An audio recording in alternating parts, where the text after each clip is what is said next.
La verdad que para mí es un placer, y yo espero que también lo sea para todos ustedes, el hecho de que de que haya podido acompañarnos y ofrecernos al mismo tiempo una conferencia magistral el doctor Carlos Fernández Gauss. Y digo, es un placer para mí porque para los que estamos inscritos en distintas temáticas de investigación, como es la historia de la psicología, como es los estudios sobre el cuerpo, que son dos temáticas que a nosotros nos han cruzado algunos investigadores, pues una referencia casi inmediata es el doctor Carlos Fernández Gauss. Sabemos de sus múltiples labores, de sus múltiples ocupaciones, y por eso le damos las gracias de antemano por haber decidido estar con nosotros. Gracias, Carlos. El doctor Carlos Fernández Gauss es psicoanalista. Fue profesor investigador por más de 38 años en la UNAM FES Iztacala. Es autor de ensayos, libros, el último de los cuales es Resonancias del Silencio sobre el cuerpo y sus afecciones, publicado por el Círculo Psicoanalítico Mexicano. En esta institución coordina diferentes seminarios y de ella fue presidente en 3 ocasiones. Así que, sin más preámbulos, le damos la palabra al doctor Carlos. Adelante. Muchas gracias. Hagamos 2 Carlos en esta mesa. Gracias por la invitación. Es verdaderamente un gusto, después de una reciente jubilación de las actividades de la UNAM, volver a las aulas de la UNAM. Y digo mayor gusto porque no es lo mismo ver a la UNAM a distancia que estar metido acá. Entonces se aprecia mucho mejor y se agradece además el estar fuera. Bueno, sin más preámbulos voy a empezar. No traigo algo escrito, pero no quisiera leerlo, más bien quisiera ir comentando una serie de temas que aquí contemplé, todos ellos apuntando al tema principal, por supuesto, de este congreso. Y bueno, dice: vivimos en el tiempo del nosotros, en el que la individualidad, la singularidad, no podría ser más que yo-otro. El otro es la argamasa de la que está hecho ese que llamamos yo. Yo, que por tanto rebasa los límites de la piel. Latinoamérica es por historia el lugar por excelencia del otro. Tengo la impresión de que no es por casualidad que tanto en el castellano ibérico como en el latinoamericano la designación de la primera persona del plural incluya al otro, nosotros. Cualquier cosa que esto pudiera querer decir, en un sentido histórico, no es en dado caso obstáculo para pensar que es posible una noción de identidad fundada en dimensiones distintas. No en aquello necesariamente que permanece como diferente frente al otro, sino quizás en las formas de tramitar este encuentro con el otro. Esto es mucho, digamos, de lo que, por ejemplo, toma Todorov cuando analiza el tema del otro, ¿no? el otro en la conquista, en el tiempo de la conquista, este encuentro que en un principio se podría leer en los diarios de Colón, y bueno, está aquí Horacio Cerruti, que sabe mucho de estas cosas. En los diarios de Colón se percibía, por ejemplo, a ese otro, pues no tenía de hecho lugar de otro, era como parte del paisaje, ¿no? El indígena era, según decía Colón, hay muchas plantas, muchos pájaros exóticos, y hay indios, y hay era parte todo de un paisaje que en el que no tenía mayor lugar como otro ese indígena. Es decir, fue un proceso de construcción del otro muy bellamente, por un lado, ilustrado por don Edmundo Gorman en esta idea de la invención de América, ¿no? Cómo hubo que inventar América. Pero bueno, el nacimiento de este otro es un nacimiento que nace de una confrontación básicamente con respecto a la identidad en este caso del conquistador. Y a mí no me parece casualidad que justamente en este castellano, pues la historia ibérica es muy similar con las invasiones y las ocupaciones de los árabes durante muchos siglos, ¿no? Sí, el mestizaje daría, no sé si sea así, pero en dado caso creo que no me importa la precisión del dato, daría como para pensar que en efecto el nosotros solamente podría haber nacido en estas culturas latinoamericanas.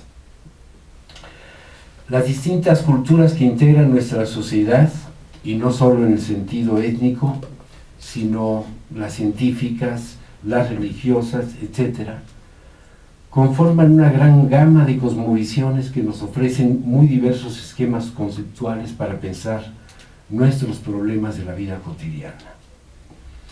No importando su posible incompatibilidad, echamos mano de estas cosmovisiones distintas, un poco a pedido, ¿no? Porque no es que seamos consistentes en una sola cosmovisión, sino más bien que hacemos convivir en nosotros cosmovisiones distintas que a veces es muy difícil poner de acuerdo, pero que sin embargo nos permiten, por ejemplo, mantener a raya algo de lo que de otra manera sería una exigencia hacia nosotros mismos. Dice un famoso antropólogo, David Le Breton, en un ensayo que publica, por cierto, en una revista de la Coordinación de Humanidades, en Diógenes, no sé si se sigue publicando Diógenes, bueno, un trabajo que se llama Cuerpo y Antropología, refiriéndose a las prácticas médicas y a las prácticas de los grupos indígenas respecto al cuerpo, dice: entre estas prácticas culturales no hay progreso, sino diferencia de visión del mundo, diferencia de ética social. Esto es, la visión del cuerpo, de lo que a él acontece y de las prácticas con respecto a él, no son una cuestión que implique, comparativamente hablando, que implique un mayor progreso de unas sobre otras. El énfasis está puesto en la ética social, y creo que esto es digno de tomarse en cuenta. La diferencia en la ética social, dice, así como no hay naturaleza del hombre o naturaleza del mundo, no hay naturaleza del cuerpo. Las sociedades humanas construyen el sentido y la forma del universo en que se mueven, y los límites de la acción del hombre sobre su entorno son ante todo límites de sentido, antes de ser límites objetivos. Hasta ahí la cita de Le Breton. Me parece verdaderamente reveladora la forma en que Breton concibe estas prácticas. Y no se trata necesariamente de decir muy a la moda actual, con estos argumentos de cosmovisiones distintas a los que me refería hace un momento, que bueno, si la medicina X ha durado, la ayurvédica, tantos miles de años, por algo ha de ser, ¿no? Como si eso le concediera un nivel de certidumbre o de verdad más allá del propio impulso que culturalmente pueda tener. Sin embargo, el hecho de que sea una medicina, como tenemos también en México muchísimas muestras de otras medicinas, las medicinas que se encargó de recopilar, entre otros, Miguel León Portilla, ¿no? La medicina náhuatl, las medicinas de hoy en día en Chiapas, ¿no? En Veracruz, qué decir de los chamanes de Veracruz, en Tepoztlán, que está mucho más cerquita del Distrito Federal, ¿sí?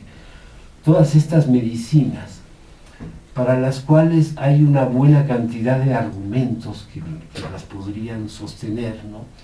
Finalmente, en esos argumentos se hacen convivir cosmovisiones que no tienen nada que ver. ¿Sí? Van desde el argumento de, bueno, es que están fundadas en la herbolaria, y como la medicina alopática también está hecha de plantitas y demás cosas, pues entonces a eso debe su eficacia. Con lo cual, ya le pusieron en la torre, digo, ya, no, eso no es argumento, ¿no? Eso es justamente romper con esta idea de que la diferencia es de ética social. En la medicina occidental, la búsqueda, digamos, debido a la globalización de la ideología acerca del cuerpo, globalización, debo hablar de otro texto fabuloso de otro distinguido antropólogo, Alfredo López Austin, Cuerpo Humano e Ideología, en el que él habla justamente de las formas distintas a las que tendríamos hoy en día, distintas, no inferiores, acerca del cuerpo humano. ¿Qué es lo que significa el cuerpo humano? Sin embargo, la globalización nos ha vendido la idea de que el cuerpo humano es un conjunto de órganos que funcionan de acuerdo a una serie de principios más bien descritos por la biología. Y digo la globalización porque eso es justamente el discurso que trata de imponerse. Es un discurso igualmente homogeneizante.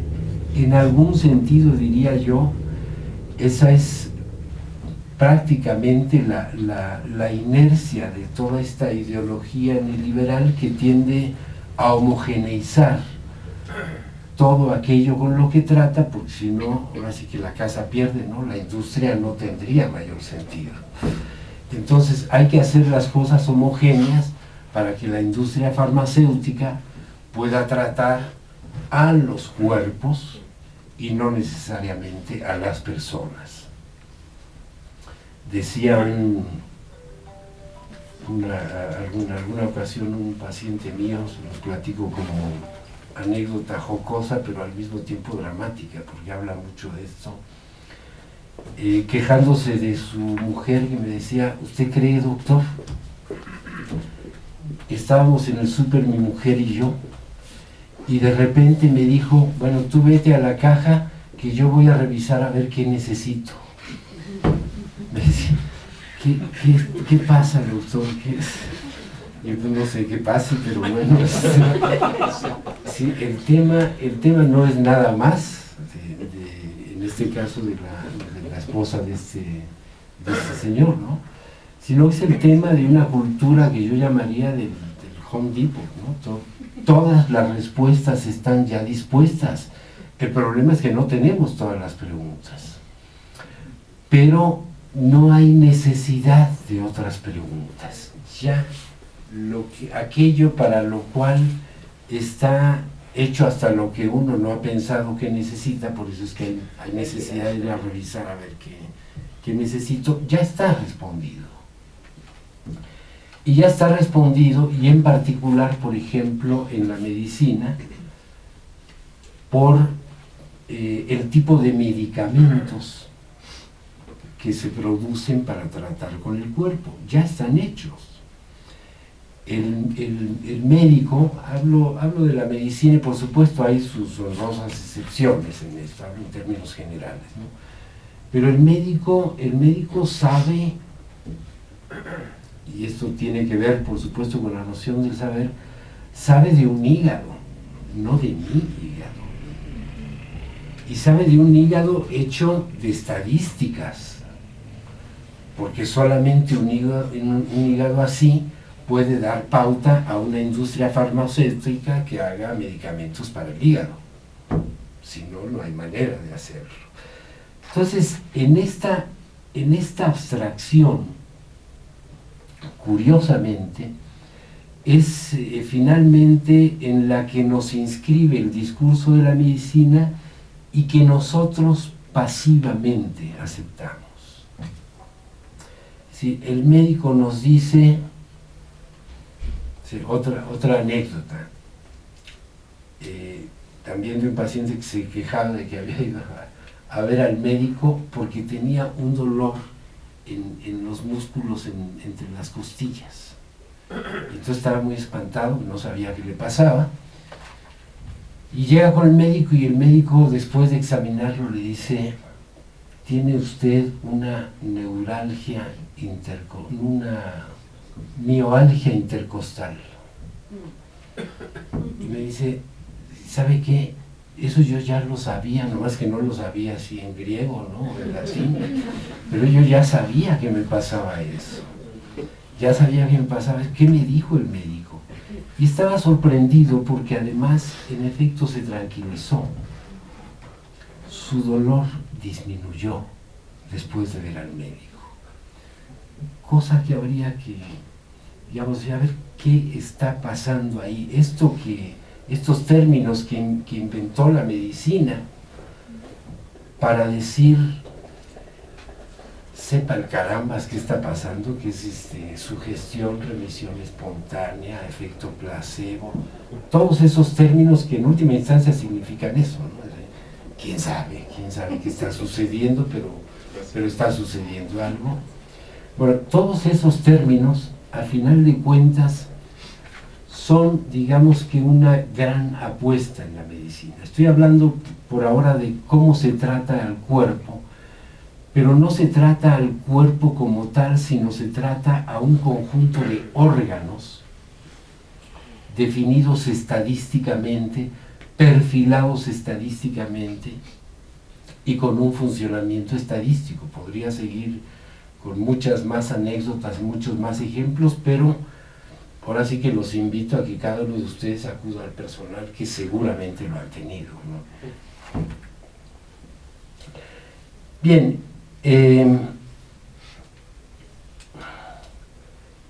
esta forma de entender al cuerpo que les decía, solemos de alguna manera aceptar con cierta actitud pasiva. Sin embargo, no deja de llamarnos la atención el porqué de esta aceptación. Por ejemplo, yo ahora que estoy poniendo estos ejemplos, además de notar risas, las cuales agradezco, quiero decir, conservo algo del humor que solía tener, pero muchas cabezas moviéndose como diciendo, sí, eso, así son los pinches médicos. Y sin embargo, a pesar de que opinemos esto, apenas algo irrumpe en nuestra vida cotidiana, es que tengo que ir a ver al médico. Claro que lo que me va a decir, lo que me va a recetar, pues ya veré yo qué hago con él, pero por lo pronto acudo al saber. Al saber sobre quién, pues al saber sobre nadie. A saber sobre una abstracción que llaman hígado, estómago, corazón o cerebro. No es el mío. Que yo llegue con un médico y que me tome mis signos vitales y 120 de ritmo cardíaco, la presión está en 180, me saca sangre y adrenalina en sangre y demás cosas, va a decir, no está usted muy grave, hay que regularlo. Y le tendría que explicar, ¿sabe qué? Es que estuve a punto de que me atropellara un metrobús. Bueno. Entonces todos esos signos tienen sentido. Normalmente, como la plática entre médico y paciente no tiene que ver con estas cosas de la vida cotidiana, sino que tiene que ver con cómo es que se hace para inscribir lo que está sintiendo esa persona dentro de una historia ya contada que además ya tiene prescritos los caminos a seguir. Bien, esto es el efecto de la globalización de la noción de cuerpo. Un cuerpo que, digamos, críticamente visto desde el análisis, sería un cuerpo despojado de deseo. Ahora ya no se podría decir que Dios hizo al hombre a su imagen y semejanza, sino la célula de Dios hizo a la célula del hombre a su imagen y semejanza. Hoy día, en esto que acabo de mencionar como en la cita de Breton, de esta diferencia de ética, no es muy difícil darse cuenta que verdaderamente estamos frente a una genética, que es una cabal ética del origen del cuerpo, un origen que desprecia la forma subjetiva, la forma de apropiación personal del cuerpo, para darle lugar a aquello que finalmente sigue haciéndole el juego a estos instrumentos, a esta industria del cuerpo. La genética, lo digo por supuesto con toda intención, es la ética del origen. Y para este origen, en el mundo de la medicina, en el mundo globalizado de la medicina, no hay más coordenadas que las que ellos tienen. Y esto tiene mucho que ver con el tema de la noción del cuerpo, como dice parte del título de este evento, desde Latinoamérica. Por supuesto, se esperaría que en las culturas europeas, muy acostumbradas a mantener las tradiciones, a la hegemonía de un cierto poder, por supuesto los de la realeza, que tiene sus, aunque no haya hoy en algunos países realeza, pero no deja de tener sus, digamos, sus lastres por ahí de realismos, valga la resonancia con la realidad, ¿no? La realidad construida por la realeza o la realidad construida por alguien más. Que por supuesto haya el intento de homogeneizar. No es fortuito tampoco que allá haya sido el nacimiento del desarrollo industrial, ¿no? En la Inglaterra de aquella época. Pero en fin, no sé, no es mi terreno. Lo que sí creo es que la cultura permea, ahorita lo digo así, perdón, pero ahorita voy a hacer una aclaración. La cultura permea hacia la forma del pensamiento, incluso del cuerpo. El pensamiento de la cultura permea hasta allá. Y dije que lo iba a aclarar porque finalmente es al revés. El pensamiento de los individuos es el que va conformando el pensamiento de la cultura. La cultura termina institucionalizando los mecanismos que nos son más útiles a nuestras propias renegaciones. Las instituciones que existen en la sociedad no es, como he escuchado a muchos jóvenes hoy en día, es quejarse de la sociedad. La sociedad nos, digo, más allá de las represiones que suele haber, pero la sociedad nos reprime nuestras expresiones. Y ustedes que se dejan, ¿no? Porque esas expresiones no se expresan de otra manera. Sí, es muy fácil acudir porque está institucionalizado. En un país donde hasta la revolución está institucionalizada, pues es muy fácil acudir a las instituciones como una forma de quitarnos de responsabilidad. Sí, nosotros no somos responsables de eso. Por supuesto no fuimos responsables de la creación de eso, pero creo que cada vez se toma más conciencia de que somos más responsables de que eso permanezca. Ya en algún momento Nietzsche, que es un autor, bueno, no necesita presentación, refiriéndose justamente a esto que configura la realidad. Y en esta forma de pensar los mecanismos de deconstrucción de esa realidad, finalmente dice una frase que me voy a permitir citar porque es muy, muy elocuente de lo que todavía hoy tiene una enorme vigencia a mi juicio. Dice: la meta parecía establecida, dada, postulada desde afuera, es decir, por alguna autoridad suprahumana. Tras haber perdido la fe en tal autoridad, se anda por costumbre en procura de otra autoridad susceptible de hablar en términos absolutos y de fijar metas y tareas. Se quisiera eludir la abolición, la aspiración a una meta, el riesgo inherente a eso de fijarse uno mismo una meta. Se quisiera eludir la responsabilidad. Estas son palabras de Nietzsche. Y digo que resultan elocuentes porque justamente de eso estamos hablando.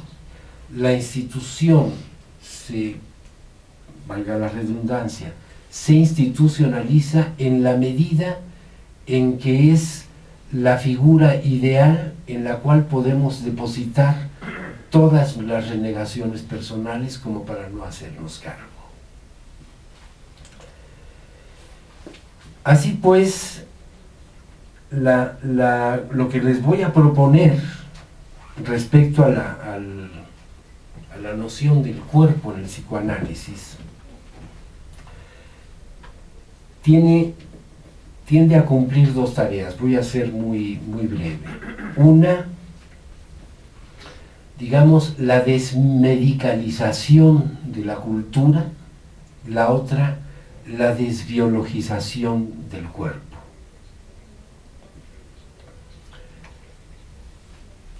Cuando digo el cuerpo en el psicoanálisis, habría que estar claros que no me estoy refiriendo a un cuerpo que existe más allá del psicoanálisis. Es el cuerpo del psicoanálisis. No se trata de dar cuenta de una realidad empírica, pequeña y vieja trampa de la ideología neoliberal, como si el cuerpo estuviera ahí y solito pudiera decirnos a qué debemos acudir para dar cuenta de él. Este empirismo ramplón que sigue, si lo exploren ustedes en sus profesores y colegas cuando platican, es que está científicamente demostrado, y dice, pues ya, si es así, pues ya, ¿para qué hablo, no? Si la ciencia tiene ese poder de callar y está todo científicamente demostrado, pues ya la ciencia habla la verdad.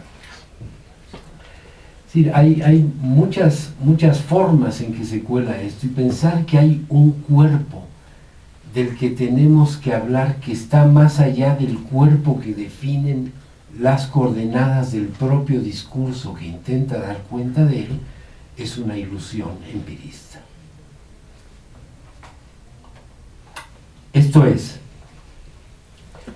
el cuerpo ni ha sido el mismo desde el principio de los tiempos de la humanidad, ni va a seguir siendo el mismo, ni es el mismo para todos.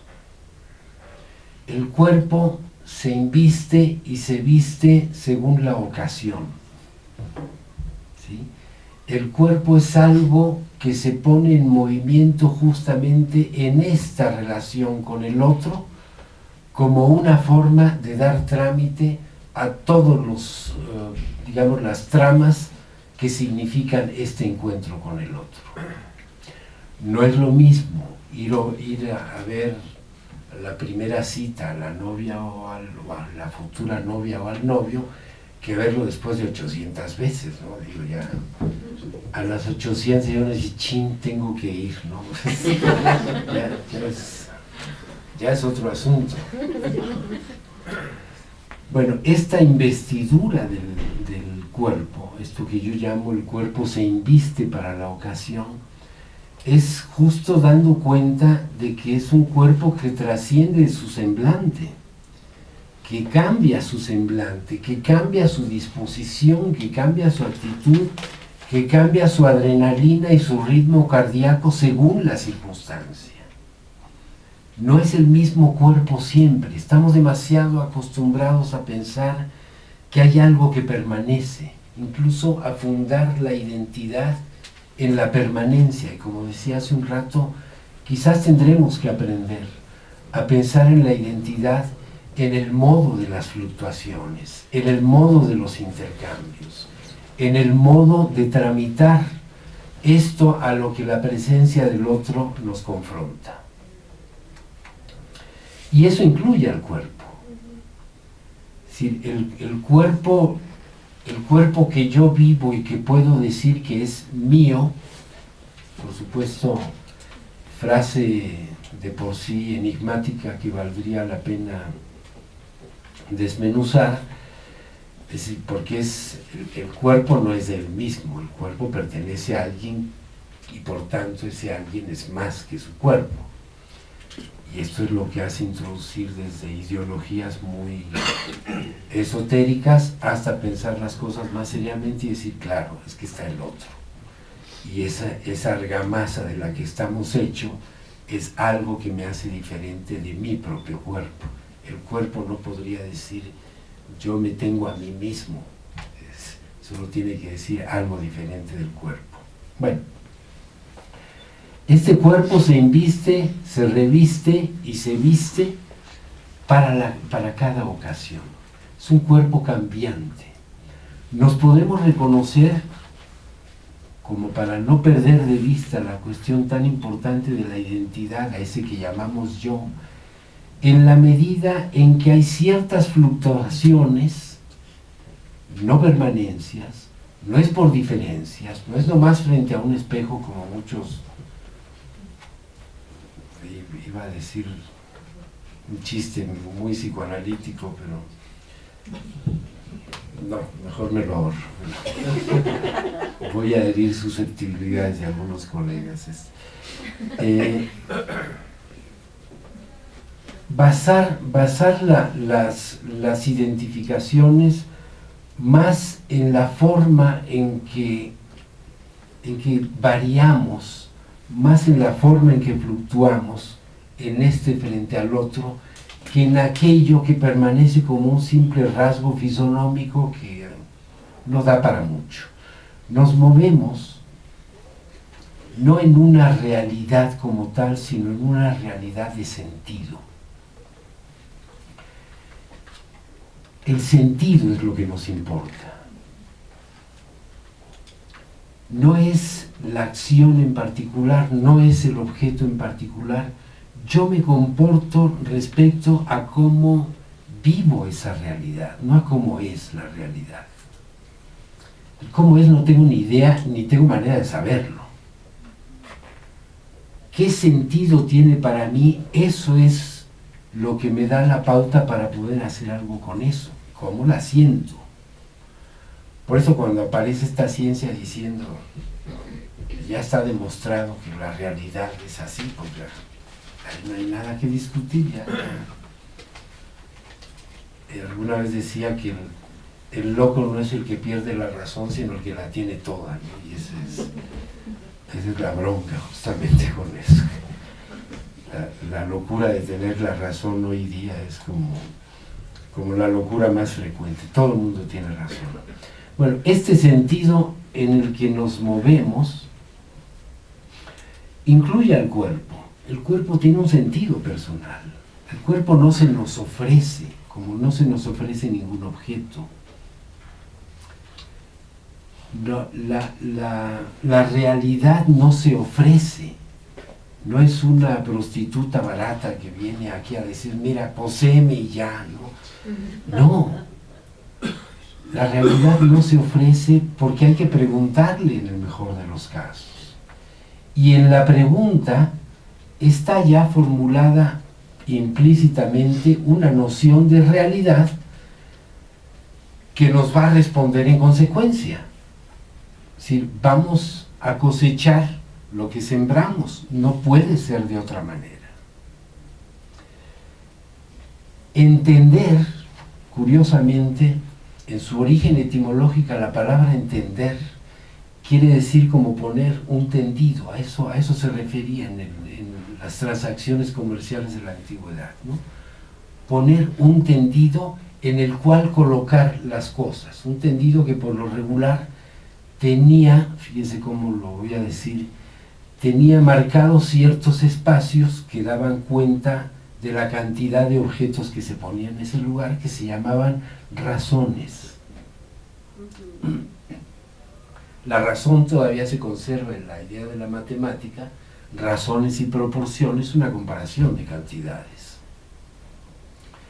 No quiero decir, obviamente, que a estas alturas los términos se refieran a eso mismo, pero es curioso a veces ir a la historia etimológica de los términos como para decir, a ver, aquí hay algo que deberíamos rastrear, ¿no?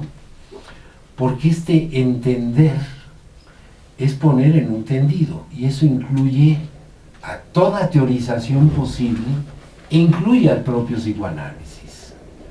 Cuando se formula el psicoanálisis como una teoría de, estamos trayendo las cosas para ponerlas en este tendido y que tengan un cierto lugar que les dé sentido, que les dé proporción, que permita ser entendido.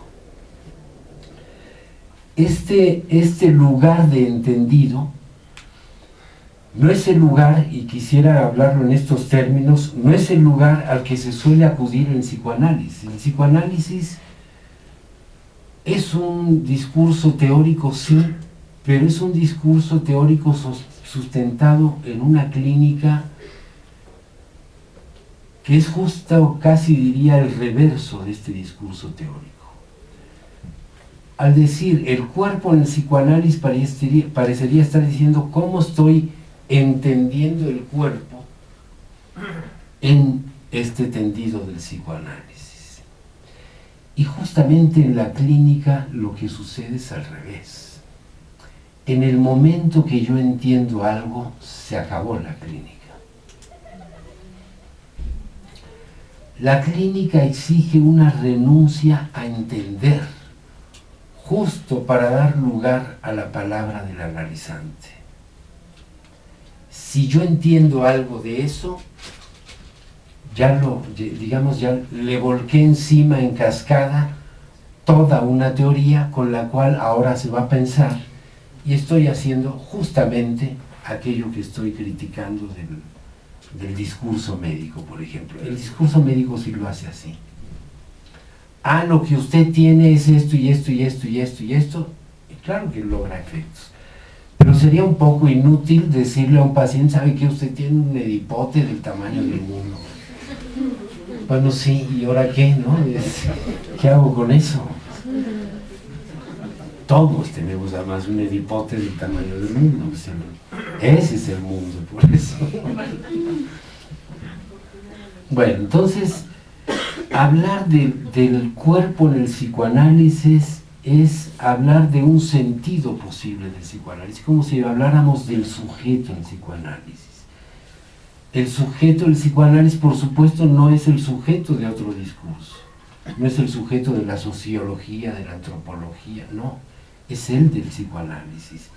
Y de ese, digamos, ese no es el que va a estudiar, ese es el que construye para dar cuenta, ese es su tendido para dar cuenta, para acomodar lo que tiene en la afuera, le sirve eso como tendido. El sujeto no es algo entonces dado de antemano a la teoría, es algo que construye la teoría. El cuerpo no es algo de antemano, es decir, preexistente a la teoría, es el cuerpo que construye la teoría.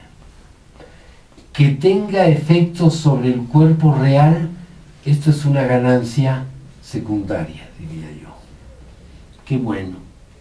Qué bueno que les vaya bien y que se le quite la mialgia intercostal, pero eso no era lo que yo trataba de hacer.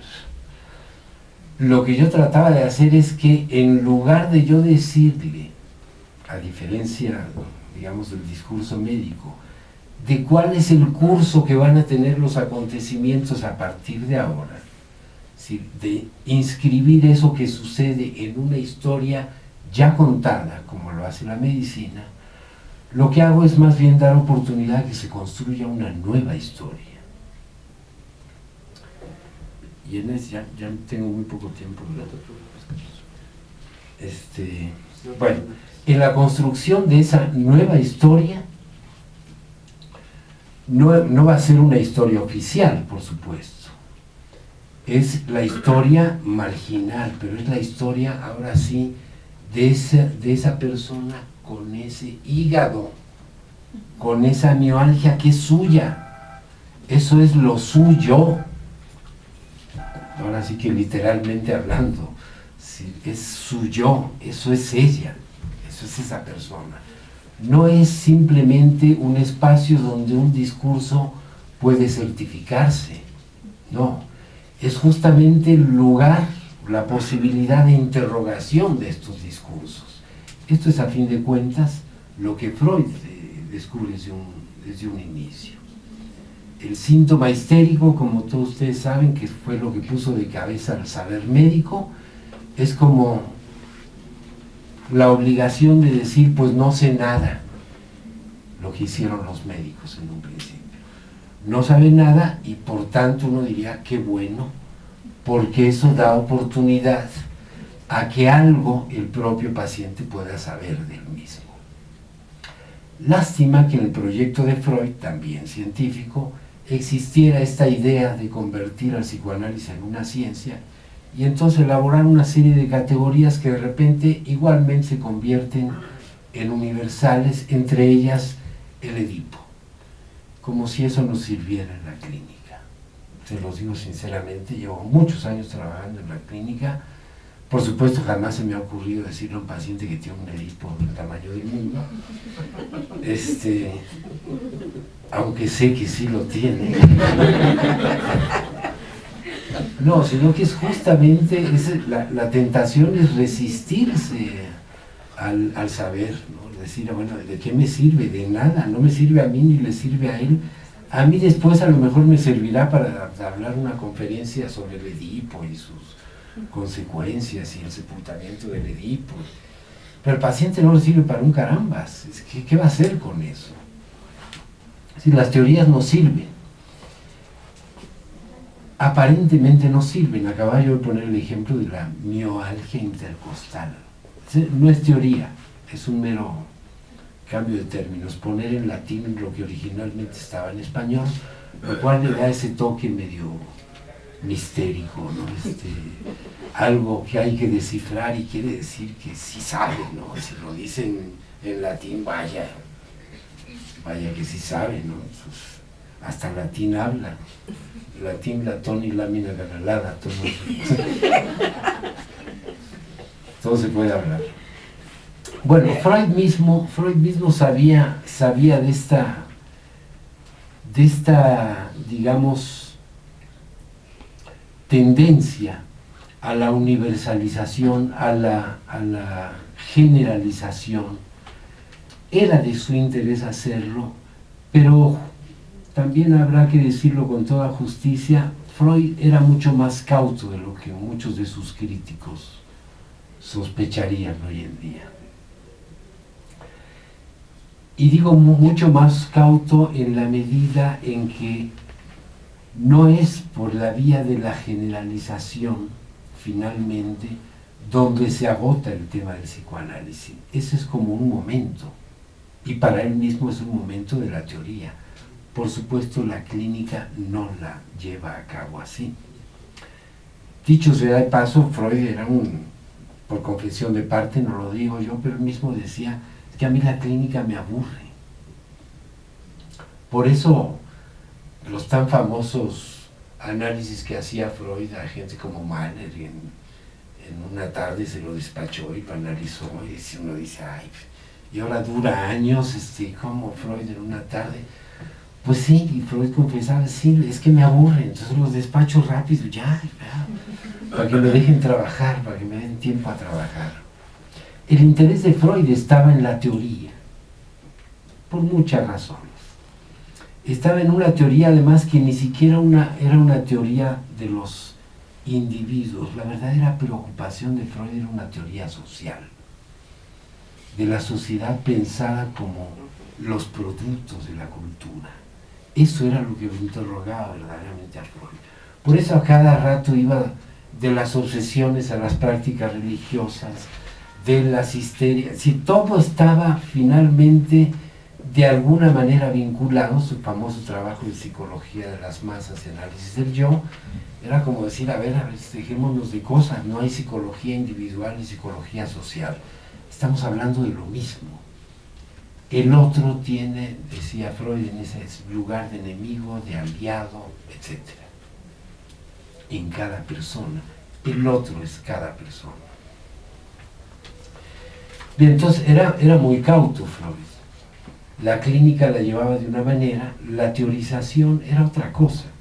Ese era para su grupo de los miércoles, y para los seminarios y para la inauguración de la IPA, y porque él era el hijo favorito de mamá, nuevamente el Edipo, ahí está, pues sí, claro que tenía que pensar en el Edipo, pues era el gran hombre que su mamá esperaba. Entonces, pues sí, fundador de toda una teoría, el que revolucionó el pensamiento en Occidente. Y por cierto, claro que fue así, pero no porque descubrió al sujeto del inconsciente, sino porque le adjudicó al ser humano una dimensión que no existía en él, la inconsciente, y con eso lo liberó de muchísimas ataduras. Freud no descubrió nada. No sería este el momento para entrar en discusiones acerca de qué es lo que implica descubrir. ¿Sí? Descubrir sería dar vuelta a la esquina y de repente encontrarme con una cosa que no esperaba yo encontrar, ahí sí la descubrí. Pero eso no sucede en el mundo intelectual, no suceden así las cosas. Ni con Madame Curie, ni con ninguno de los famosos, estos descubrimientos por azar. Lo que hizo Freud fue atribuirle al hombre esta dimensión de lo inconsciente, que lo puso en un proyecto distinto al proyecto que venía jugando toda y más la Europa de la época victoriana. Todo diagnóstico, no me refiero de eso en el sentido médico, sino toda apreciación, toda caracterización de lo humano, se hace, por supuesto, de sus características actuales, pero inevitablemente esa selección o esa formulación de las características actuales implica tener en el horizonte un proyecto de humano. De eso no podemos escapar. Si cuando aparentemente yo describo una realidad, las categorías que uso para describirla tienen que ver con aquello a donde quiero llevar mi reflexión, describiendo estas características. A eso me estoy refiriendo con proyecto. Por eso es que la diferencia entre las formas en que las culturas perciben al cuerpo es de ética social. ¿Hacia dónde vamos? ¿Hacia dónde queremos llevar las cosas? Y por eso es que el psicoanálisis propone una dimensión que no estaba contemplada, por lo menos en este nivel de las concepciones del humano. El libro que coordinó Carlos Mondragón, Concepciones del Humano. Bien, este es el sentido en el que nos movemos. Es decir, cuando hablo de sentido, no hablo nada más de significado. Hablo de significado, de dirección y de sentir. Las tres cosas tienen que estar como que jugadas en lo mismo. ¿Hacia dónde llevo las cosas? ¿Qué significado doy en función de eso a lo que actualmente tengo presente, tengo delante de mí? ¿Y qué sentido tiene eso para mí? La inscripción de eso que sucede en el cuerpo, en un sentido que, digamos, me permita a mí contender con mis propias angustias. Acudir al saber siempre es un gran ansiolítico, ¿no? Es certificarse con obviamente las demostraciones científicas. Bueno, ya no hay discusión, ya no tenemos por qué estar ansiosos. La ciencia dice que las cosas son así.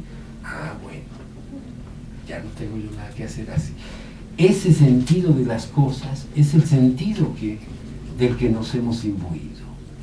Y es el sentido muy globalizado de digamos, no es globalizado nada más del pensamiento europeo. Este es el producto, el efecto de la globalización y del neoliberalismo, ¿sí? Estas nociones universales. Estamos, por supuesto, digamos, en el umbral de acabar de perder toda la enorme variedad de concepciones en el cuerpo que existe en México. Hace un rato hablé del cuerpo de los aztecas de acuerdo con el libro de López Austin. Hay otro extraordinario si mal no recuerdo, es Guarañé, de la mitad del mundo se llama, un antropólogo que habla sobre la noción del cuerpo en los otomíes, y la noción del mundo. Ni qué decir, bueno, hay cantidad de información que se puede consultar al respecto. Pero justamente lo que no existe en la tradición de esos pensamientos que tienden a ser imperiales, ¿sí? Hacer que algo impere, en la América, en este lugar del otro por excelencia, de entrada, el juego enorme del crisol de las diferentes nociones, cosmovisiones, aunque haya muchas coincidencias, hay una especie de afán unificador en todo, ¿no? Buscarle la coincidencia a todo y decir, es que las cosmovisiones coinciden. Pues sí, pero ¿por qué ponemos el énfasis en lo que coincide? ¿Por qué no lo ponemos en lo que es diferente? ¿Por qué le tenemos tanto miedo a la diferencia? Porque por otro lado nos la topamos a cada paso. No se trata de vivir sin dificultades, se trata de aprender cómo enfrentarlas. No es una cuestión de decir, ay, homogeneicemos todo y entonces seamos felices en el Homeland del Disney World. No. Sí. Hay dificultades, la diferencia es lo importante, la diferencia es lo que mueve.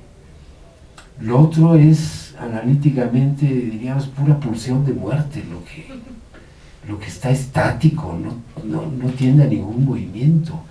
Esa diferencia y cómo enfrentarla, por eso pienso justamente como un aterrizaje de lo latinoamericano, no al estilo, perdón, voy a decir una irreverencia en este lugar además, pero no al estilo de como lo pretendiera hacer ni Santiago Ramírez por un lado, ¿no? Psicología del mexicano, quién sabe qué ensalada rusa hizo, vienesa hizo, ensalada vienesa para caracterizar al mexicano, pero ni a lo Abelardo Villegas tampoco. Perdón por la reverencia,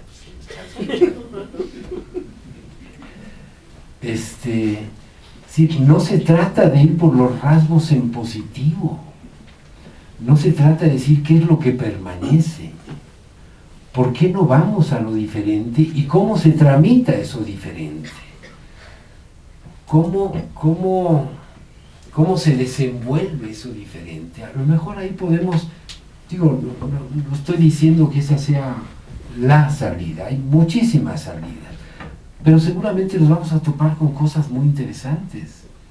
pensando así las identidades y no pues como estamos acostumbrados a pensarlas, ¿no? No es la identidad, digamos, sustentada en los productos que hoy en día son más objetos de consumo folclórico para el turismo que verdaderos productos históricos.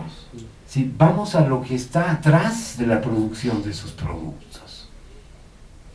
Te sonó muy redundante, ¿sí? Pero vamos justamente a aquello que se tuvo que mover para hacer esto. Ahí podremos seguramente encontrar otras dimensiones en las cuales fundar la identidad, y la del cuerpo incluido. Del cuerpo, finalmente, para terminar y dar la oportunidad de ver si todavía hay. Del cuerpo en el psicoanálisis, quizás ya lo he dicho todo implícitamente. El cuerpo en el psicoanálisis es un cuerpo en la teoría psicoanalítica que no es el cuerpo que en última instancia, como clínica, me interesaría. Como noción del cuerpo tiene mucho que decir, en tanto que es un cuerpo que vivimos, por así decirlo, de manera inconsciente. Y de manera inconsciente hacemos que funcione de tal o cual manera. Resulta ser que hace relativamente poco platicaba yo en una reunión de médicos que me decían, bueno, pero es que el cuerpo y los órganos, sí, miren, déjense de boberías. El cuerpo para el psicoanálisis no es más que el operador instrumental del sujeto del psicoanálisis. Eso es todo. Quiero caminar, pues muevo las piernas. No hay ningún misterio en eso.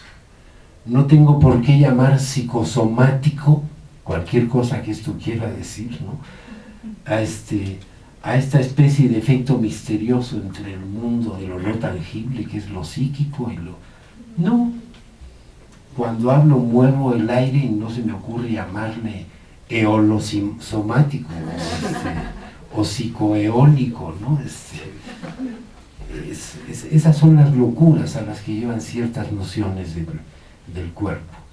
Entonces es el operador y es poner a funcionar el cuerpo en función de los deseos del sujeto. Y esos deseos del sujeto no todos son conscientes. Luego nos espantamos de por qué nos enfermamos, como cuando nos dicen los médicos, pues sí, es que en esta condenada ciudad donde el excremento flota en el aire, respiramos todos los días, pues tenemos que estar enfermos. Pues sí, pero da la casualidad que no siempre nos enfermamos, entonces algo pasa. O los niveles de mierda disminuyen en el ambiente, o hay algo más que está pasando que no tiene nada que ver con eso, ¿no? Bueno, dejo hasta aquí las cosas, me podría pasar 5 horas más hablando de resistencia.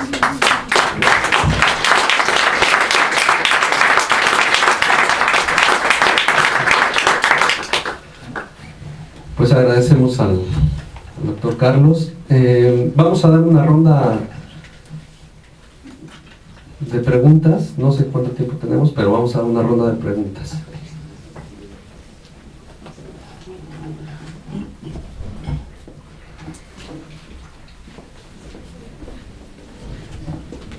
Bueno, le daremos las respuestas. Ahí está.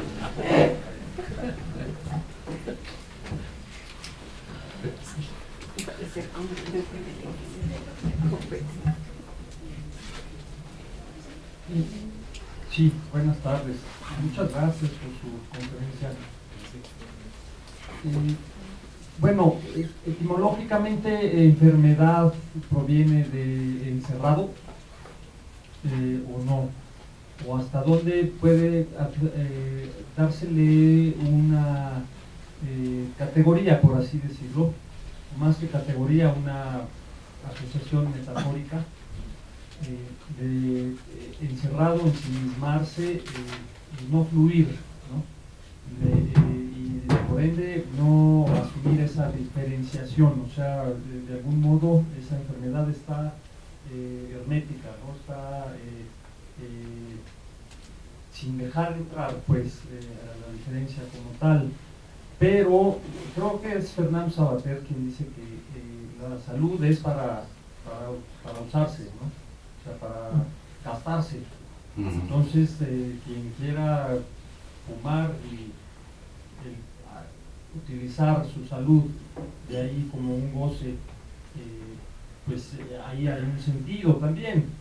Hasta donde posiblemente se pueda hablar de una ontología, más allá de una moral de si la enfermedad, incluso la enfermedad como camino, ¿no? Que hay otra teoría ahí de no sé, una autora, creo que es americana. Es alemana. Alemana. Bueno, como un principio de un fin para sí mismo, ¿no? Y bueno, el cuerpo tendría que ser ese mismo instrumento, ¿no? Pero también hasta dónde el cuerpo no solo es el instrumento de esos deseos, de esa especie de teleología a la que hay que llegar, que parece que es un misterio, ¿no? Más allá de los deseos mismos, ¿no? Perdón que trate de comprimirlo todo y al mismo tiempo pareciera que está disociado, porque deseo, hasta donde yo he sabido, proviene de estrella, ¿no? Desiree, que en inglés también es desire, ¿no? Y pareciera que pues seguimos en la misma onda astrológica, ¿no? Conectados allá, y entonces el cuerpo pareciera que está en sus deseos atado, interconectado con el misterio de las estrellas, ¿no? Y sin embargo, las estrellas están allá, misteriosamente inalcanzables, pero ahí están, y el cuerpo está aquí, y hasta dónde puede uno asumir ese cuerpo como ese medio del cual uno dispone para gastarse y consumirlo, y es como la propiedad inmediata, ¿no? Como, perdón que me permita decirlo, si al mismo tiempo nos decimos que no somos dueños de nuestro cuerpo, nuestras personas, como las teorías indoamericanas, algunas dicen pertenecemos a la tierra, habría un principio también al mismo tiempo posible en esa diferencia de apropiárselo y decir ese es propiedad privada, ¿no? Mi cuerpo sí es propiedad privada también. Y bueno, perdón que me haya extendido tanto. Sí. A ver, enfermedad viene, hasta donde yo tengo entendido, su raíz tiene que ver con infirmus, tiene que ver con la firma. Algo que se firma. Es, digamos, es muy revelador la palabra enfermo. Más allá de la ambigüedad de la noción de enfermedad, ¿quién sabe qué sea eso de estar enfermo? Evidentemente, el primero que está autorizado a decir que se siente mal, no que esté enfermo, es el paciente. Pero el paciente se puede sentir muy bien, el médico decirle que está muy enfermo. Y viceversa, que fue justamente lo que pasó con Freud. Se puede sentir muy enfermo y el médico decir que no tiene nada, que está muy sano. Es el caso de la histeria versus todos los múltiples otros casos donde la enfermedad no es la contraparte de la salud, porque ambos términos están finalmente son demasiado ambiguos. No lo digo yo, famoso texto de esos que publica la Secretaría de Salud como textos clásicos, ¿no?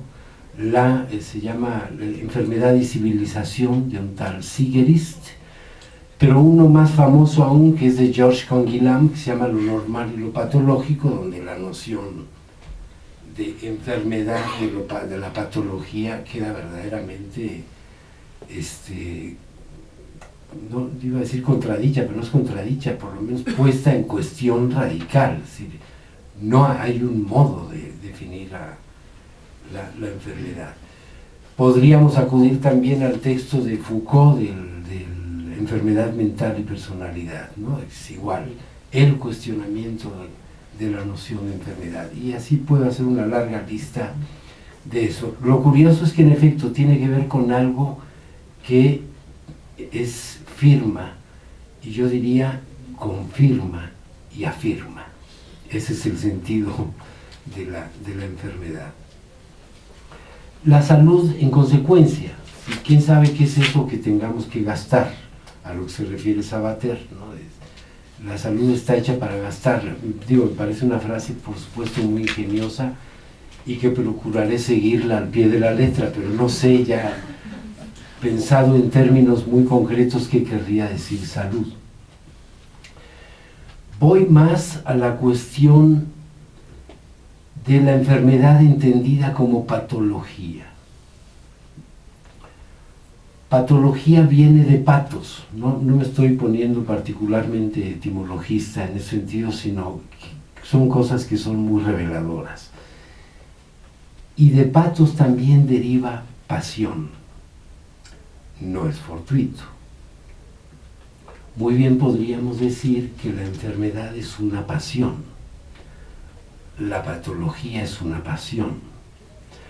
Por supuesto, una pasión, voy a jugar con las palabras, maldita, maldicha, una pasión que no tendría por qué haberse dicho así. Se podría haber dicho de otra manera. Podría estar bendita, pero está maldita. Esa pasión no es algo que sea propio de unos o de otros, no. Esa pasión es justamente, ya lo pongamos en términos de deseo, es lo que cada uno regula a su manera, en donde, por así decirlo, encuentra su identificación, esto que llamamos yo. ¿Cómo regulo mis pasiones? No es en términos de un semblante, no es en términos de un funcionamiento específico, no es de si tengo dos ojos, una nariz y una boca de cierta manera, no. Es finalmente mi sensación de mí, la podría llamar así, en la medida en que tengo ciertos modos de regular, estoy llamando ahora pasiones, pero podría decir pulsiones. Eso es lo que configura mi yo. ¿Qué hacer entonces con la pasión? Ese es el tema, yo diría, de la sociedad contemporánea. ¿Qué hacer con la pasión que no sea condenarla al silencio por los discursos que la regulan? En cuyo caso lo que obtenemos son, hablo de resonancias, adicciones. No quiere decir que esa sea la raíz, pero resuena mucho con lo sin dicción, sin palabra, ¿sí? Las adicciones, las enfermedades, la violencia, ¿sí? Todo lo que tiene que ver con el silenciar la palabra, silenciar la pasión, es finalmente lo que se pone en acto, en el cuerpo o frente al otro, o, por decirlo de alguna manera, en el ánimo, a través de las adicciones. Se trata de sustituir algo que quedó ausente, como una especie de, por ejemplo, las adicciones, Sylvie Le Poulichet las trata como si fueran muñones artificiales, ¿no? Frente a la pérdida de un miembro, viene la adicción a sustituir o a compensar el miembro perdido. A eso me refiero con muñón. Así lo piensa Poulichet. Creo que tendría más o menos el mismo sentido. La adicción, o las llamadas adicciones, que también hay un lenguaje muy fundamentalista en eso de las adicciones, es verdadero, pues no sé, es un fascismo sanitario el que sí, es un discurso verdaderamente facho el que hay ahora en relación a las adicciones. ¿Quién decide cuando algo es adicción? ¿El DSM-5, que lo acaban de reformular? Eso es. En fin. El tema entonces es de la regulación de las pasiones. Yo no sé si el cuerpo proviene o no de las estrellas. No creo que sea lo importante, siempre y cuando lo dejemos volver a ellas, si es que así, si así es como quiere vivirlo. El tema es que eso está regulado. Diríamos está regulado por una razón. Quien diga eso, por supuesto no es alusión a lo que usted acaba de decir, pero quien diga eso en el contexto de la medicina, pues está loco, ¿no? Es como viene a decir que el cuerpo tiene que ver, el cuerpo del deseo tiene que ver con las estrellas. Pues qué poco poeta, ¿no? Qué lástima, deberían ser más poetas los médicos. El otro día le preguntaba, y bueno, sí, finalmente, ¿quién sabe más sobre la luna, el poeta o el astrónomo? ¿Qué puede saber más? Es muy difícil. Yo no me atrevería a decir uno u otro. Me gusta más lo que sabe el poeta de la luna que lo que sabe el astrónomo. Y si he de escoger algún discurso, me voy con el del poeta, no con el de la ciencia. Igual podría ser con mi cuerpo. Si el cuerpo de mi deseo viene de las estrellas, pues está en mí, a final de cuentas, mi responsabilidad, si le hago caso a todo lo que eso implica, o mejor lo llevo al que le hagan hojalatería y pintura a los doctores. Sí. Bueno, muchas gracias. Ha sido muy interesante, pero siento que necesito tiempo para digerir la información. Siento que es muy profundo, un poco denso, sí me mueve varios paradigmas, nuevamente en el área de la ciencia. Creo que es muy significativo y enriquecedor este intercambio, porque sí, a veces nos perdemos en el significado de las palabras y nos vamos ya a lo que se utiliza actualmente, a lo que realmente se pretende decir. Una enfermedad es precisamente una pulsión de pasiones que se vive, se enferma uno dependiendo del ser y del padecer. No es lo mismo una mujer o un hombre que se enferma de una edad temprana o mediana. Es cierto, el cuerpo es dinámico, la vida es dinámica, no somos los mismos, aunque sí estamos como que anclados en un sentido de permanencia para poder entender y tener la lógica de una comprensión. Mi duda un poco es, ¿qué pasa en la trascendencia? Tanatológicamente nosotros trabajamos mucho en los significados de la persona para que tenga una buena muerte digna y en paz, de acuerdo a su contexto personal.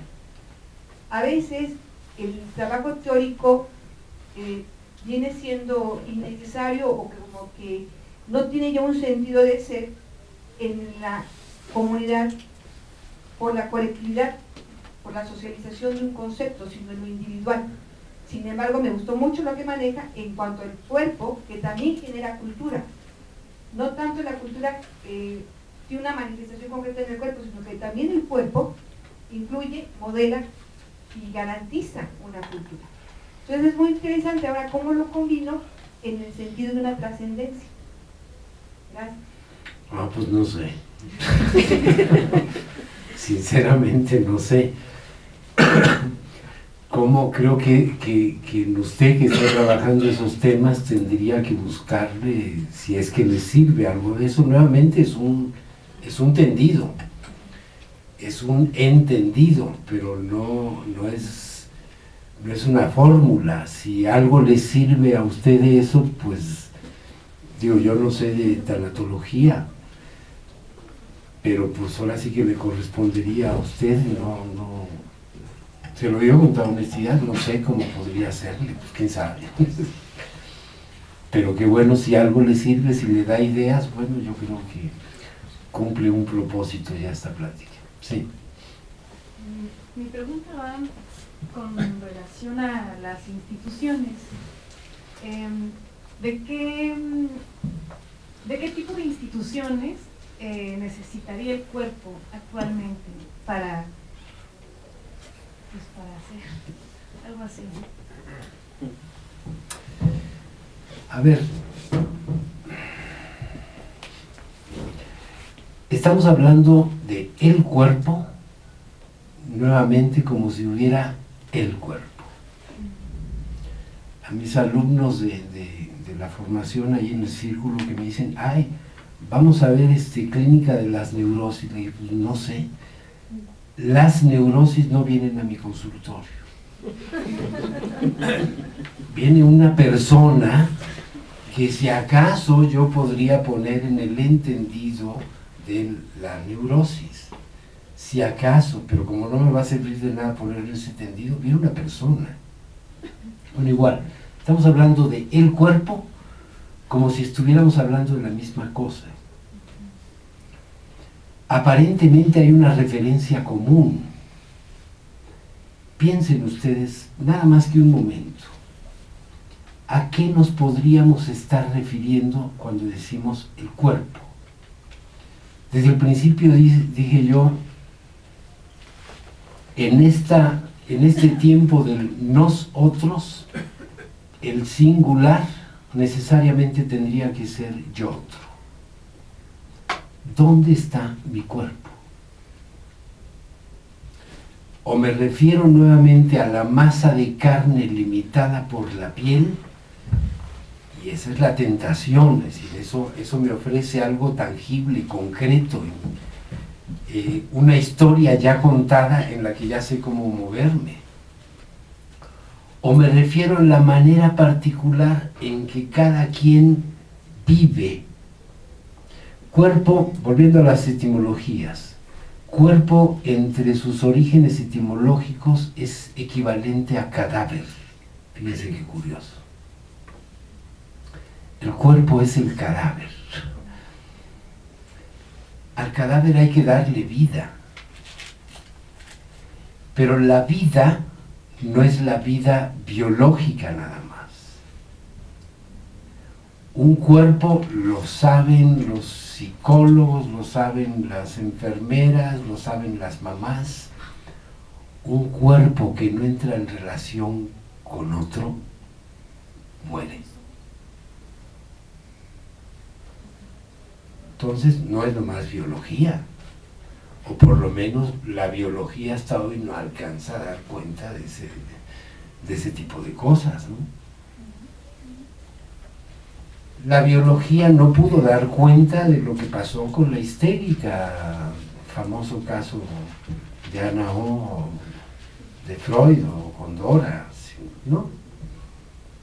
No tiene nada en lo visible. Dicho esto, ¿sí? ¿Qué instituciones necesita el cuerpo? Justamente, yo diría, el psicoanálisis, no lo digo como institución que necesite el cuerpo, ¿no? Justamente el psicoanálisis nace, diría yo, porque es la única opción que va dejando poco a poco la cultura de la sociedad victoriana para poder decir algo en términos propios, ¿sí? Fuera de lo institucionalizado. El propio Freud, las recomendaciones técnicas que hace, se lo confiesa en una carta a Fennekin, las hace en negativo. Es como decir, a ver, vamos a hablar de técnica psicoanalítica. No hagan esto, no hagan esto y no hagan esto. Bueno, pero ¿qué si hacemos? ¿A quién sabe? Pero esto no lo hagan. Qué curioso. Porque de principio es una ciencia, diríamos, de lo imposible, porque es una ciencia de lo inaccesible, de lo inasequible, de lo que no se puede hablar. Es una ciencia de lo inconsciente que está en lo más profundo de todos nosotros y que cuando mucho lo rodeamos, lo bordeamos. Es una ciencia loca, en este otro sentido, es loca, carente de razón. La verdad es que la loca es la otra. La loca siempre es la otra.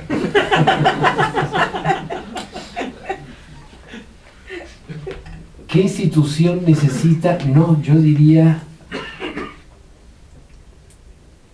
pensando en las personas, justamente lo que necesita es despojarse de instituciones.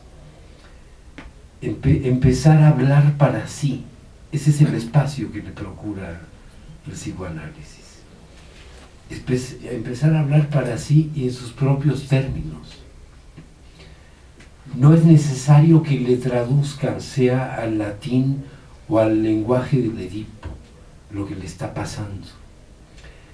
Yo diría que mucho de lo que tiene que ver con las llamadas enfermedades de moda tiene que ver precisamente porque está institucionalizada una loción del cuerpo que, aunque yo esté sufriendo ahora la gripe, da porque es estacional. Sí, el ser humano no interviene en nada. Es un condenado virus que aparece, quién sabe por obra y gracia de quién, en estas épocas que además, como estamos resfriados, yo no dejo de pensar, aunque sea una confesión de parte, que justo en estas épocas empiezan a revolotear todos los fantasmas habidos y por haber. Y por supuesto que nuestras defensas se van para abajo. Si me dicen, a ver, pruébalo, decir, no, ni me interesa probarlo, no necesito probarlo. Lo que sí necesito saber únicamente es que cuando alguien que trae una cosa así y la trabaja, trátese de alergias, asmas, neurodermatitis y demás, y se le quita, después de haber pasado por 20 médicos que le han recomendado todo tipo de cremas y empastes, ¿sí? Y eso se le quita en unas cuantas sesiones analíticas, y bueno, pruébalo. ¿Para qué? A mí no me interesa probar, no quiero hacer de esto una teoría, no quiero hacer de esto algo que se convierta en verdad. Ahora ya llegué a la verdad que enuncia el psicoanálisis, la verdad en psicoanálisis. No puede ir más allá.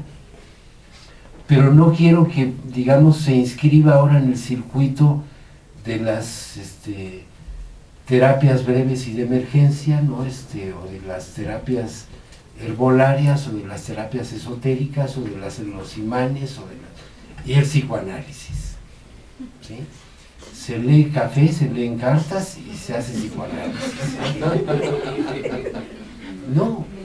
No tiene ese lugar, es justamente, por eso subrayo la noción de renuncia a entender en su clínica.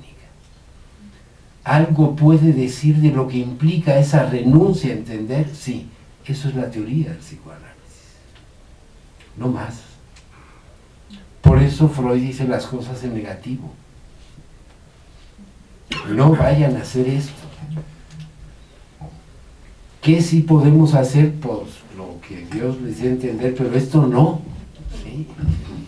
No le digan nunca a un paciente qué es lo que debe de hacer. Pero ¿y qué debemos de decirles? Es lo contrario a toda psicología actual, ¿no? ¿Qué sí debemos de decirle? Pues lo que se les dé su gana, no sé, pero decirle eso no. ¿Qué tiene que decir el paciente? Lo que se le venga en gana. Entonces, ¿pero qué le preguntamos en la primera entrevista? Y si le preguntan, ya no va a hacer lo que sea, lo que le venga en gana, ¿no? Y sí hay mucho descontrol, es un espacio totalmente insólito en la cultura occidental, el psicoanálisis. Eso de que alguien llegue y uno le diga, pues lo escucho. ¿Pero de qué le hablo? Pues de lo que quiera. Bueno, empiezo por mi infancia. Pues por donde quiera. Hablo de cosas más o menos típicas, ¿no? Y además nunca empieza por la infancia. Empieza por, fíjense, lo que está más estructurado. Cuando yo estaba en la primaria, eso no es la infancia, digo, aunque corresponda con la infancia. Eso es hablar ya de un ámbito que lo contiene, ¿sí? Y en donde él se puede mover con ciertas certezas, ¿no? Por ahí empieza. Y claro, si el paciente supiera de antemano que nada de lo que nos dice de verdad nos va a importar un carambas, porque de ahí no vamos a sacar absolutamente nada, por supuesto que no llegarían con nosotros. Fíjese usted, puede decir, a ver doctor, ¿usted qué sabe? Y uno no puede decirle, pues yo no sé nada. Si no sabe usted, ¿cómo voy a saber yo? Pues, usted es la de la bronca, ¿por qué voy a saber yo su vida? ¿No? No se le puede decir eso. Y es dejar hablar, que eso que sea del orden del saber se vaya desarmando para dar lugar a su palabra frente al saber institucionalizado. Ese es el asunto. Entonces la pregunta, ¿qué instituciones necesita el cuerpo? Pues no sé si el cuerpo, una especie de taller de rectificación, ajuste y balanceo, pero justamente de lo que estamos, hay una vieja copla del siglo de oro español que dice, asómate a la vergüenza, cara de poca ventana, y dame un vaso de sed que vengo muerto de agua.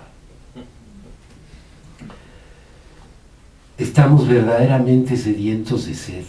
Agua ya tenemos al por mayor. Tenemos hasta Home Depot. Digo, ¿qué más queremos? Ahí están todas las respuestas. Si esas son instituciones que sirven al cuerpo, o incluso hablando de la medicina, porque no es que yo descalifique la medicina, claro. Simplemente la tengo que ver como un recurso a mi disposición, no al revés.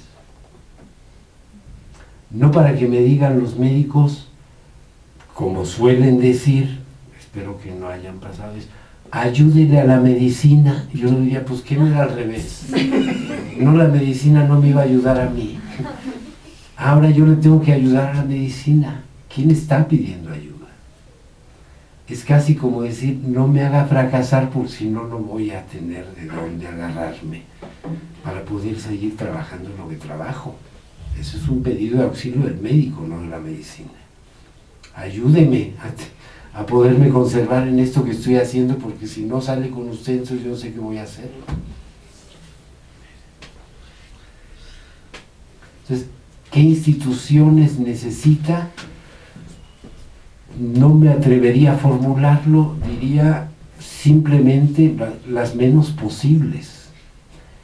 Y no es de que las necesite. Las instituciones, vuelvo a insistir en eso, son los mecanismos, la concreción de los mecanismos de renegación. Por eso toda institución es perversa. Ahí depositamos nuestras perversiones, ¿sí? Así de sencillo, ¿sí? Y podemos acusar a la institución y evidentemente al Partido Revolucionario Institucional de muchas perversiones, pero bueno, lo que no podemos decir es que no hayan votado por él, ¿no? Esa es la otra parte. Esa es la parte justamente que nos implica en cómo elevamos a categoría de institución algo que es renegación de nuestra parte. Monex, Soriana, lo que ustedes quieran, sí, pero votaron. Sí, que votos metidos, sí, no lo pongo en duda, sí, pero si iba a 3 millones y pico de votos, ya no está fácil, ¿no? Obviamente lo pongo como ejemplo, a pesar de que descare mi posición política al respecto, pero no, el problema no es qué instituciones necesitamos, sino cuáles construimos y qué sentido les vamos a dar. Si es una institución para que nos amordace, como está sucediendo con la institución médica, por eso Ivan Illich hablaba también de la desmedicalización de la cultura, ¿no? Si es una institución que nos va a amordazar, por supuesto que por nosotros, pues tranquilos, ya tenemos quien se haga cargo. Como decía Nietzsche, podemos eludir la responsabilidad. y echarle la culpa al otro, en este caso a la institución. No nos damos cuenta que eventualmente ese saber con el que se presenta esta institución deificada en algún momento les va a decir, no sé. Y entonces nos vamos a ver confrontados a lo que originalmente tendríamos que habernos confrontado. ¿Y yo qué voy a hacer con esto que me pasa? Acudí al saber y el saber me dice que no sabe. Pasa, y pasa con mucha frecuencia. ¿Qué tengo, doctor? No lo sé. ¿Cuál es mi pronóstico? No lo sé. Eso es el mejor de los casos, porque la otra es, pues sí sé y no puedo hacer nada. Y usted se va a morir dentro de poco. Le quedan tantos meses de vida. Eso es lo que la ciencia nos dice, esta ciencia médica. ¿Queremos esas instituciones? Más valdría, dice la mitología, que los cíclopes tenían como condena conocer el día que iban a morir. Está grueso, ¿no? Yo no quiero conocerlo. Ahora ya la genética también se los puede ofrecer. ¿Y hasta de qué? Bueno, ¿algo más? Desafortunadamente el tiempo se nos ha acabado. Bueno, yo quiero nuevamente agradecer al doctor Carlos. En verdad, yo no sé si ustedes hayan pensado lo mismo, pero la realidad es que con estos días que han pasado de evento, de pronto me daba la impresión de escuchar muchas verdades y ahora lo que hemos escuchado es que necesitamos ser más cautelosos a la hora de afirmar tanta verdad, porque el afirmar verdades no nos hace más que estar siguiendo un prototipo, una lógica que se nos instituyó con la modernidad.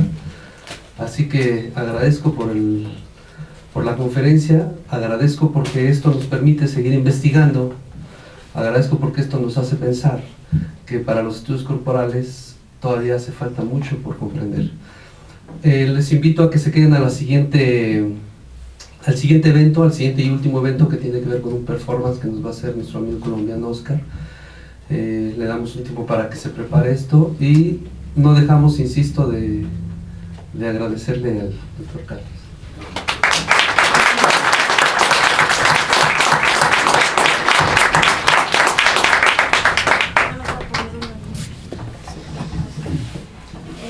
Por favor, aquellos y aquellas que necesiten su constancia de asistencia pueden pasar conmigo al primer piso, por favor, al lado de la sala Eleodoro Valle. Gracias. ¿Sí? Para finalizar, ¿no? Ahora, Yo me voy a terminar, pero Horacio, qué maravilla. No, hombre. Gracias. pero ya me Auditorio. y se sabe su nombre. ¿qué hacemos? Me cago en la clínica.